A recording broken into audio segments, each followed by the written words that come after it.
Museum वन्यजन्तु अकेटो पहाड प्रदर्शनी तथा सूचना केन्द्रमा चाहिँ हामीले फाइनली तपाईँको चाहिँ इन्ट्री पाइसकेका छौँ। अब यसलाई चाहिँ सुरु गरिरहेका थियौँ।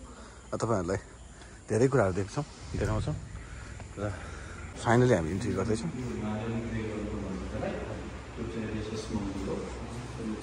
यसलाई चाहिँ हामीले एउटा भिडियो यो चाहिँ क्लाउडेड लेभल यसको बारेमा छ है। यसमा चाहिँ तपाईँको अब अलिकति यसलाई म्याच गरेर अलिकति जमाना भित्रको मरेको जनावरहरू भयमा पनि गर्ने र रुखमा पनि गर्ने होइन। विशेष गरी रुखको हाँगाहरूमा पनि भएको निर्विधालो मास्ट पार्टिसिपेट हुन्छ होइन।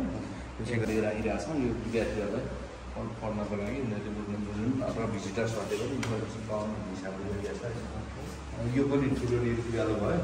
यो चाहिँ इन्डियन क्रेस्टेडको यो दुम्सी तपाईँ हामीलाई थाहा छ। हजुर दुम्सीको यसलाई चाहिँ अब यो झोल छ नि यसमा राखेर प्रिजर्भ गरेर लामो समयसम्म रहोस् भन्ने हिसाबले। हजुर हजुर त्यो केमिकल चेन्ज गरेर केमिकल चाहिँ बेलाको कलर चेन्ज भएपछि हामीले पिरियडिक रूपमा टाइम त्यसको ठ्याक्कै स्मेल आफ्नै स्टाफहरूले हामीले यो लेबलिङ गर्छौँ। हजुर हजुर र यो लिक पनि हुन्छ यो एकदम मिठो पनि भन्दा आइहाल्छ। यो तामे सालक भयो क्रिटिकली यो अहिले देखाएको जेनरली हामीले चाहिँ अब यो वाइल्ड लाइफ रिसर्चको क्रममा भेटिएका वा मरेर लिएर लिएर आएको केसहरू जम्मा कति भन्दा 1 हप्ताको भनेको छ यो होइन जन्मिसकेपछि ओरिजिनलै हो नि सर होइन। यो चाहिँ आर्टिफिसियल हो। योभन्दा माथिको ओरिजिनल।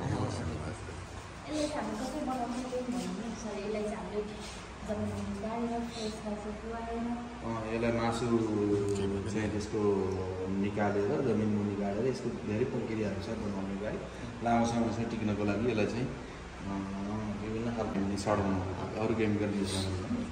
त्यस पछाडि अन्टीलाई चाहिँ मरेको जनावर यो गर्छौँ भन्दा बडी पछि फेरि निकालिन्छ। निकालेर स्केलेटन निकालेर बाहिरबाट किराले खान्छ नि त बोनहरू निकाल्यो त्यसलाई बोन नहोस् भनेर त्यही नै ट्रिटमेन्ट गरिन्छ। यो पहिलाको यो फोटो अलिक धमिलो देख्नु भएको छ होइन। अब यो खास चाहिँ इल्फेस मेक्सिकस हात्तीको जातिको चाहिँ भिजिटरहरूलाई इन्फर्मेसन दिन खोजेको तर यो निकै पुरानो हो। अब त्यसै गरी अब सामानहरू बोक्नको लागि प्रयोग गर्छ है हामीले राखेको सबै फोटोहरू। यो पनि हात्तीको लोड भयो। यो पेटभित्रै हुँदाखेरि 10 महिनाको हो होइन। 20 देखि 21 महिना मात्र परिपक्व भयो। यो चाहिँ चितुवाको स्पेसल यो चाहिँ कमन लियोबर्ड भन्छ। ध्वाँसे चितुवा पनि भन्छन् मान्छेले। चितुवा ध्वाँसे चितुवा नेपालमा चाहिँ तराईदेखि माथि मिडिल सम्म भनौँ न पाइन्छ यो होइन। त्योभन्दा माथि चाहिँ स्नो लियोबर्ड पाइन्छ भाग प्रजातिको। र यो पाटेपात चाहिँ तल मात्रै पाइन्छ भने चितुवा चाहिँ हाम्रो यो माओहरूमा पनि पाइन्छ है। डिस्ट्रिब्युसन अलि हाई हुन्छ यसको। चितुवाको यो हामीले यहाँ पनि राखेका छौँ। यो रियल हो। यो हामीले छाला निकालेर टेक्सचर गरेर यसलाई पनि जस्तै यो क्यामेरा ट्र्याप भयो पहिला है। अहिले पनि गर्दैछौँ हामीले। यो अब जस्तै जनावरको फोटो खिच्नको लागि स्वचालित क्यामेरा ट्र्याप जङ्गलमा राखिन्छ।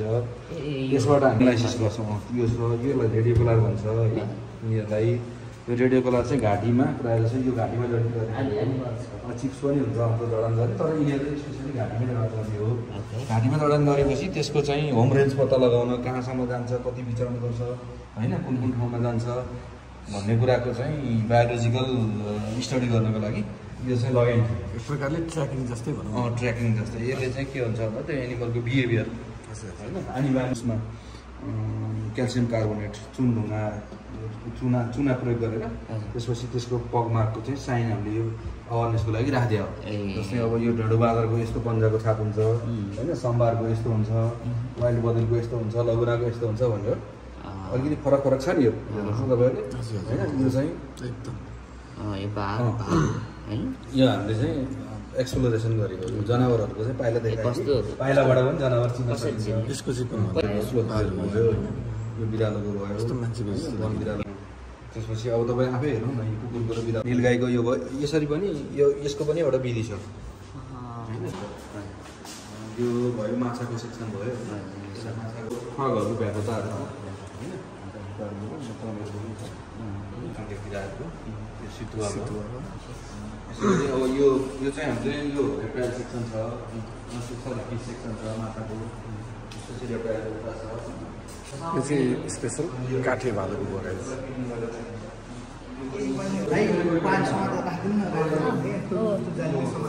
यो ओरिजिनल हो हजुर हजुर यो बिलिङ गरेर यो खेतमा धेरै जस्तो हो हाम्रोतिर चाहिँ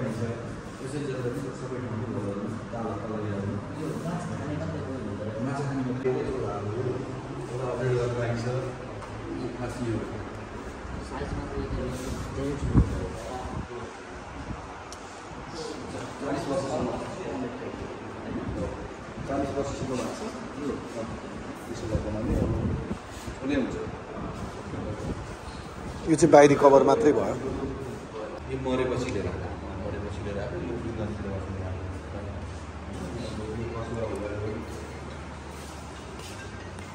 यो चाहिँ कछुवा भएको छ होस् त कछुवा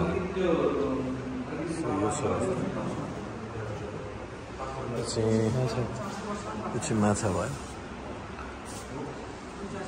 यस्तो देखिन्छ यो साइडबाट कछुवाको 300 वर्षसम्म हुन्छ 300 वर्ष म्याक्सिमम् हो यो रह्यो माछा हो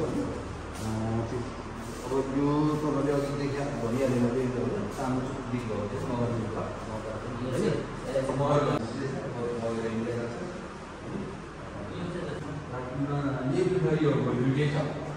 यो त हामीले ब्रिडिङ सेन्टरबाट ह्याचिङ गरेर हामी चाहिँ नेसनल पार्कको त्यही सम्बन्धी चाहिँ रिसर्च अथवा तपाईँको चाहिँ इन्फर्मेसन दिइराख्नु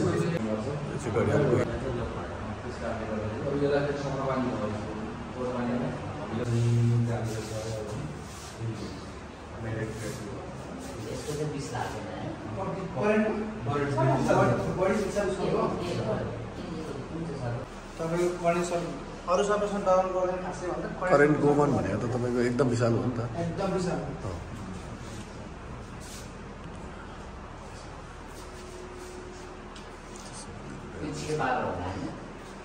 तिनीहरू छेपारहरू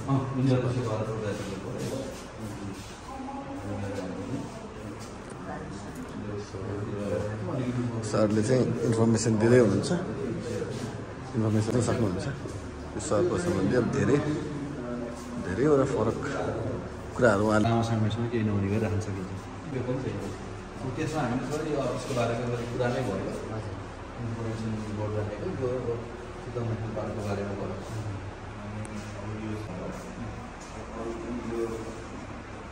यो चाहिँ हाम्रो यहीँ पाइने चराहरू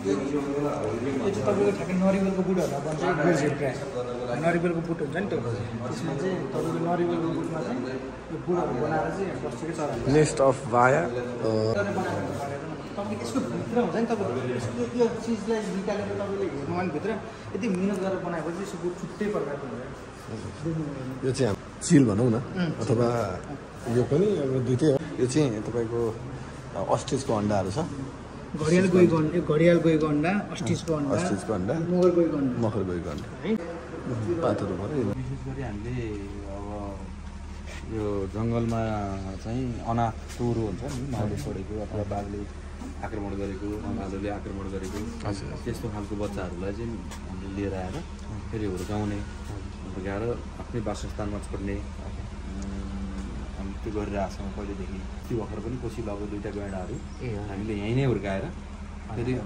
वासस्थानमा छोडेको गैँडालाई पुनः समातेर फेरि कोसी पुष्पा रन्दैन हामी पठाएको थियौँ यो हाम्रो नियमित काममा पर्छ प्रायः जसो चाहिँ तपाईँको आउने विषयमा चाहिँ आम जनसमुदायलाई जानकारी होस् स्कुलका कलेजका विद्यार्थीहरूले एउटा उसमा आएर हेर्न पाउन् र कसरी संरक्षण गर्नुपर्छ त्यो संरक्षणको महत्त्व के छ होइन भन्ने कुरा उनीहरूमा पनि एउटा जागरुकता पैदा होस् भन्ने एउटा भयो अर्को हिस्ट्रीको रेकर्ड पनि हो यो होइन अहिलेसम्मको अगाडिका कुराहरूलाई चाहिँ अभिलेख गर्ने कुरा पनि यो हो भने यो क्षेत्रमा चाहिँ अब यो क्षेत्रलाई चिनाउनको लागि चितवन राष्ट्रिय निकुञ्जमा के छ भन्ने कुरा यहाँ आएर हेर्दाखेरि पनि यो चिज चाहिँ चितवन राष्ट्रिय निकुञ्जभित्र रहेछ चिजहरू हामीले यहाँ हेर्न पाइँदो रहेछ भन्ने कुरा पनि हुनुभयो स्कुलको विद्यार्थीहरू कलेजको विद्यार्थीहरू सामुदायिक वनका मानिसहरू निकुञ्जका बफर जोनका मान्छेहरू लगायत अन्य अब पर्यटकहरूलाई त झन् विशेष आकर्षण नै भइहाल्यो नेपालीहरूलाई त्यो भने पर्यटकहरूलाई बाहिरकालाई चाहिँ यसको महत्त्व रहेछ भनेर त्यहाँ गएर चाहिँ सबै कुरा बुझ्नु सक्छ। जङ्गलमा गरे सबै चिज त भेटिएन नि त। यहाँ भएपछि सबै चिज म अनिल प्रसाई ए म यो राष्ट्रिय प्रकृति संरक्षणको जैविक विकास संरक्षण केन्द्रमा संरक्षण अधिकारीमा काम गर्छु। म विषयले पनि बायोलोजिस्ट हो, जुलोजिस्ट। तपाईँले सबै क्लियर भनिदिनु भयो नि त। अब हाम्रो प्रपोजल पनि के हो भने यो विषयमा अझ प्रायः जस्तो विद्यार्थीले नि बुझोस्, अझ सकेसम्म यो भिडियोबाट मात्रै नभएर यहीँ आएर बुझ्ने कोसिस पनि गरोस् त सबैले भन्ने हाम्रो प्रपोजल हो। अझ त्यस्तो केही होइन। सकेसम्म उहाँले भने जस्तो अझ इन्टरनेसनल रूपमा यसलाई चाहिँ अझ प्रबोधन गर्न सकिन्छ कि भन्ने हिसाबले भिडियो बनायौँ हामीले। धेरै धेरै धन्यवाद, तपाईँले इन्फर्मेसन दिनुभयो, खुसी लाग्यो। धेरै स्पेसिसहरू चाहिँ लोप हुने क्रममा छ होइन, इन्डेन्जर हुने क्रममा छ। अब त्यस्तो स्पेसिसहरूलाई चाहिँ हामीले यदि यहाँ प्रिजर्भ गऱ्यौँ भने यदि त्यो लोप भइहाल्यो भने, जस्तै यो घरियाल चाहिँ अब लोप हुने किसिम ट्रेन्डमा छ अथवा चाहिँ लोप हुन लागेको छ भने हामीले प्रिजर्भ गर्दाखेरि त हामीभन्दा स्टुडेन्टहरूले, हाम्रो पछिको सन्ततिहरूले चाहिँ हेर्न पाउने भए कस्तो रहेछ भनेर बुझ्न पाउने काम चाहिँ त्यही हो। हाम्रो लोप हुन लागेको मात्र नभएर चाहिँ हाम्रो अब जुन भनरेबल स्टेटमा छ तिनीहरूलाई पनि प्रिजर्भ गरौँ, स्टुडेन्टहरूलाई देखाउँ, अनि तिनीहरूलाई एज अ एजुकेसनल टुर आउँदाखेरि त्यसको इम्पोर्टेन्स के छ त नि तिनीहरूलाई प्रिजर्भ गर्नको लागि, तिनीहरूलाई हाम्रो अझ अर्को भावी सन्ततिको लागि चाहिँ हस्तान्तरण गर्नको लागि के गर्न सकिन्छ भनेर एउटा इन्फर्मेसन फ्लो होस् भनेर हामीले यो एउटा एक त हाम्रो यो एनिमललाई तिनीहरूकै हेबिटेटमा हामीले प्रिजर्भ गरेको छौँ वाइल्ड एनिमललाई भने। यहाँ चाहिँ तिनीहरूको कुनै पनि पार्टहरू जुन चाहिँ यदि मरेको एनिमलहरू आएको छ भने तिनीहरूलाई प्रिजर्भ गरेर चाहिँ तिनीहरूको अब हामीले यिनीहरू चाहिँ यो स्टेटमा छ,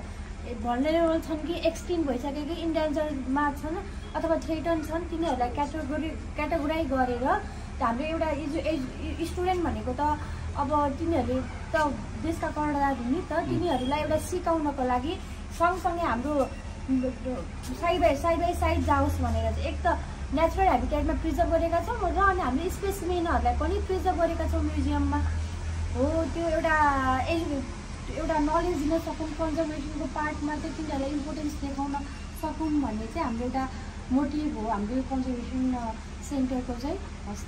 thank you. NTNC national trust for nature conservation छ अहिले। सुरुमा चाहिँ अब प्रोजेक्टको रूपमा 1970s मा इस्टाब्लिस थिएन, एउटा प्रोजेक्ट आयो टाइगर इकोलोजी प्रोजेक्ट भनेर।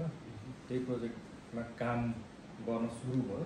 त्यसपछि बिस्तारै 1980s मा आएर चाहिँ बल्ल के अरे एज अ अफिस इस्टाब्लिस भयो चाहिँ नि अहिले चाहिँ national trust for nature conservation भएको छ। बेसिकली हामीले गर्ने भनेको चाहिँ वाइल्ड लाइफको उसमै काम गर्ने हो। वाइल्ड लाइफको पनि भन्नेवाला वाइल्ड लाइफ छ तर धेरै एस्पेक्टहरू जोडिएको हुन्छ, स्पेसली कम्युनिटी।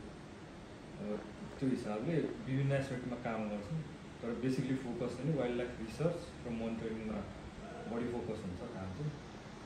त्यो मध्ये पनि अब हाम्रो पहिलेदेखिको त्यो वाइल्ड लाइफमा गरिरहेको त्यो अनुभवले गर्दाखेरि रेस्क्यु सम्बन्धीको कामहरू, ट्रान्सपोर्टेसन सम्बन्धीको कामहरू, बेसिकली वाइल्ड लाइफ सम्बन्धीको विविध कामहरू चाहिँ नेसन वाइड नै टेक्निकल सपोर्टहरू कहाँ कहाँ चाहिन्छ त्यो हिसाबले हामीले चाहिँ गभर्मेन्टलाई, डिपार्टमेन्टलाई त्यो हिसाबले चाहिँ सपोर्ट गर्दै काम गर्छ।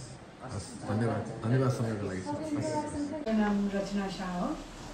म चाहिँ नि राष्ट्रिय प्रकृति संरक्षण कोष जैविक विविधता केन्द्रको आयोजना व्यवस्थापक। मुख्य चाहिँ अब हामीले चाहिँ यो चितवन राष्ट्रिय निकुञ्ज को सेरोफेरोमा बसेर उहाँहरूलाई सहयोग गर्दै काम गर्छौँ विभिन्न क्षेत्रहरूमा। जस्तो रिसर्चको कामहरू भयो, वन्यजन्तु रिसर्चहरू, रेस्क्युको उद्धारको कार्यहरू हामीले गर्छौँ र त्यसै गरी यो समुदायमा चाहिँ नि आय आर्जनको कार्यहरू पनि। अब यहाँ चाहिँ नि किनभने यहाँ समुदाय भने वन्यजन्तुको कुनै पनि पार्ट काम लाग्दैन भन्ने जिरो भ्याल्यु होइन, जिरो भ्याल्यु भन्छौँ। किनभने त्यो जिरो भ्याल्यु हामीले नमानेसम्म यो जीवजन्तुहरू चाहिँ नि सङ्कटमा छ। जस्तो तपाईँको अब भनौँ न हाम्रो बडी पार्ट्समा हामीलाई मरेपछि के काम, अथवा बाँचुन्जेलसम्म हामी त आफै हाम्रो यो नङहरू काम लाग्छ। ल धन्यवाद। हामीले चाहिँ यसरी अब यहाँ वन्यजन्तुहरूको चाहिँ अब उद्धार भनौँ न, यो वन्यजन्तुहरू माउबाट छुटेको, कहिले बाघले बगाएको, कुनै बाघले चाहिँ एट्याक गरेर बिरामी भएको माउसँग छोडेको वन्यजन्तुहरूलाई चाहिँ यहाँ पुरा वन्यजन्तुहरूलाई चाहिँ ल्याएर हामीले उपचार गर्छौँ। र अहिले हामीसँग चाहिँ यहाँ 3टा गैँडा छ, 2टा तपाईँहरूले सुनिहाल्नुभयो होला, त्यो 2टा चाहिँ हामीले कोसी लिएर गएको छौँ ल्याएको। यो पनि बाघले नै अट्याक गरे हो। यो चाहिँ हामीले यो बाघमाराबाट यो दुइटैमा एकदम समस्या थियो। खुट्टाहरूमा चाहिँ बाघले हानेका ठुला ठुला घाउहरू र यो गैँडा चाहिँ कस्तो अवस्थामा आएको थियो भने यो टाउको पनि उठाउन नसक्ने, सबै लम्पसार परेर सुतेको अवस्थामा आएको थियो। सो यहाँ मुनि चाहिँ अब तपाईँको हाम्रो जङ्गली बँदेलहरू बस्छ र यसमा चाहिँ अब तपाईँको धेरैवटा जीवजन्तुहरू राख्नु हुँदो रहेछ र मान्छे पनि बस्नुहुन्छ। यस्तो छ यहाँको त्यो दृश्यहरू। मम है हजुर, हात्तीको मम होइन हजुर? हजुर, यसमा के हालिएको हुन्छ हजुर? यसमा धान छ हजुर र सक्खर। सक्खर हजुर हजुर। नमस्कार। हात्ती चाहिँ अब हात्तीको प्रजाति 2टा हुन्छ, एउटा एसियन हात्ती र अफ्रिकन हात्ती। हाम्रो नेपाल यो एसिया क्षेत्रमा पाइने हात्तीलाई चाहिँ एसियन हात्ती भनिन्छ र अफ्रिकातिर पाइने हात्तीलाई अफ्रिकन हात्ती भनिन्छ। एसियन हात्ती र अफ्रिकन हात्तीमा चाहिँ फरक के छ भने एसियन हात्तीको चाहिँ प्राय भालेको मात्रै दारा हुन्छ, पोथीको दारा हुँदैन। अफ्रिकन हात्तीहरूमा चाहिँ भाले पोथीको दारा दुइटैको दारा हुन्छ। त्यति अब अफ्रिकन हात्तीहरू अलिक ठुलो हुन्छ, एसियन हात्ती अलिक साना हुन्छ र अफ्रिकन हात्तीहरूको कान एकदम ठुलो हुन्छ, एसियन हात्तीहरूको कान सानो हुन्छ। हाम्रो यहाँ पाइने एसियन हात्तीहरूमा चाहिँ लगभग पोथी हात्ती चाहिँ 3000 देखि 4000 केजीसम्म हुन्छ, 4500 केजीसम्म हुन्छ भने भाले हात्ती चाहिँ हामीले लगभग हामीले क्याप्टिभ रूपमा पालेको हात्ती चाहिँ 5000 केजीसम्म पुगेको छ। र वाइल्डमा चाहिँ वाइल्डको भाले चाहिँ लगभग 6000 केजीभन्दा माथि हुन्छ, 6000 केजीभन्दा माथि हुन्छ है। फ्रीले बाँचेको हुनाले अलिक ठुलो हुन्छ होइन वाइल्डकोमा चाहिँ। र हात्तीको चाहिँ अब यसलाई हामीले पाल्नको लागि लगभग 150 देखि 200 केजी घाँस खान्छ, 15 किलो धान, 1.5 किलो सक्खर, अनि हामीले आवश्यकता अनुसार चना, नुन प्रतिदिन यसको खाना हो होइन। र यो लगभग पानी पनि लगभग हात्तीले सिजन अनुसार फरक हुन्छ।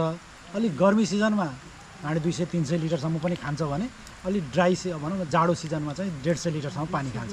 सबभन्दा समस्या के छ भने हात्ती एकदम अब 3000 देखि 4000 केजी हुनाले हात्तीले चाहिँ वेट चाहिँ प्याडले लिनुपर्ने हुन्छ। र हात्तीको नङ बढेपछि प्याडमा वेट नपरेर नङमा बढ्न थालेपछि हात्तीको नङहरू फुट्ने, अनि घाउ हुने, इन्फेक्सन हुने, अनि हात्ती नहिँड्ने एकदम ठुलो समस्या छ।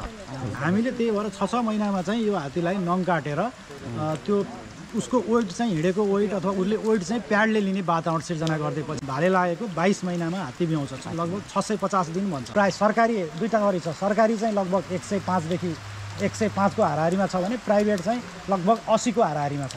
अहिले नेपालभरि यो क्याप्टिभ हात्ती चाहिँ लगभग 180 को हाराहारीमा छ। यसको लागि सोर्स चाहिँ हाम्रो यहीँ निकुञ्जले नै गर्छ कि यसको लागि बाहिरबाट? आफ्नो अब जस्तै यो ट्रस्टको हात्ती ट्रस्टले म्यानेजमेन्ट गर्छ, निकुञ्जको अब हात्ती नेपाल सरकारले म्यानेजमेन्ट गर्छ, प्राइभेट हात्तीहरू चाहिँ पर्यटनसँग जोडिया छ होइन। धेरै धन्यवाद। सो गाइस, यो हाम्रो नेसनल पार्कको चाहिँ यो अफिसियली रूपमा यो पार्कको अथोरिटी यहाँबाट दिनुहुँदो रहेछ। अब यसमा धेरै कुराहरू हामीले आज चाहिँ इन्क्लुड गरेर तपाईँहरूलाई भनेका छौँ, देखाएका छौँ र यसलाई पनि मध्यनजर गर्नु होला।